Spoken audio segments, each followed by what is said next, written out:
Halo semuanya, perkenalkan saya Igede Putra Diana. Saya adalah CPNS di Balai Pelaksana Pemilihan Jasa Konstruksi Wilayah Bali. Dan pada video kali ini saya akan membahas mengenai profil unit kerja saya di BP2JK Bali dan juga apa sih peran yang bisa saya berikan sebagai CPNS di BP2JK Bali. Simak video ini ya. Nama saya Adi Dian Sumeri. Untuk saat ini saya ditugaskan sebagai Kasubag Umum dan Tata Usaha di BP2JK Wilayah Bali. Waktu di tahun 2019 kalau nggak salah waktu itu menterinya masih Pak Basuki Hadi Mulyono. Beliau memiliki pemikiran adanya pemisahan antara proses perencanaan, tender, sama proses pelaksanaan untuk mengurangi resiko-resiko yang terjadi dalam proses tender. Akhirnya beliau mencetuskan ini harus dipisah. Akhirnya muncullah Balai Pelaksana Pemilihan ini di setiap provinsi. BP2JK wilayah ini berada di bawah kewenangan Direktorat Jenderal Bina Konstruksi.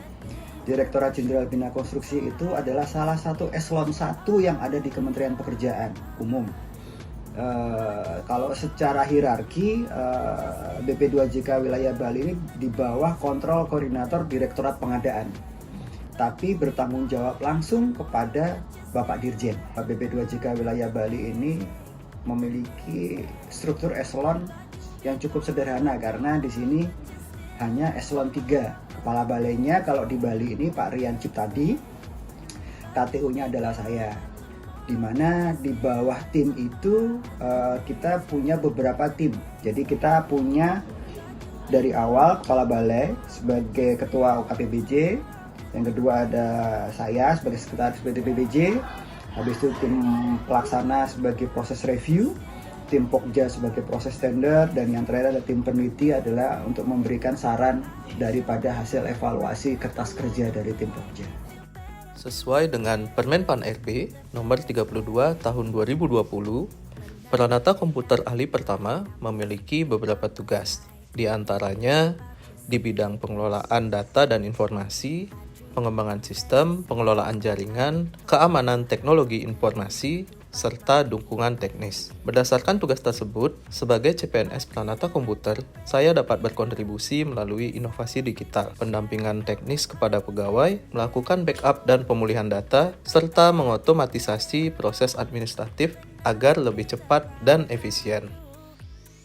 Saya menyadari bahwa menjadi Smart ASN berarti memegang teguh integritas, salah satunya dengan menjaga kerahasiaan data dan memastikan informasi tidak dimanipulasi. Selain itu, salah satu karakter Smart ASN, yakni profesionalisme, juga saya upayakan dengan terus menguasai teknologi informasi yang relevan, serta menyelesaikan setiap tugas tepat waktu sesuai prosedur. Dan yang tidak kalah penting, saya harus tetap adaptif menghadapi perubahan teknologi yang semakin dinamis. Karena itu, saya berusaha meningkatkan kompetensi dan menguasai aplikasi yang digunakan di lingkungan BP2JK Bali agar proses kerja lebih efektif dan efisien. Salah satu langkah nyata yang dapat saya lakukan adalah dengan mendukung digitalisasi arsip, sehingga akses data akan menjadi lebih cepat, mudah, dan aman, sekaligus memperkuat kontribusi saya dalam kinerja instansi. Demikian video saya pada kesempatan kali ini. Terima kasih sudah menonton dan see you on the next video.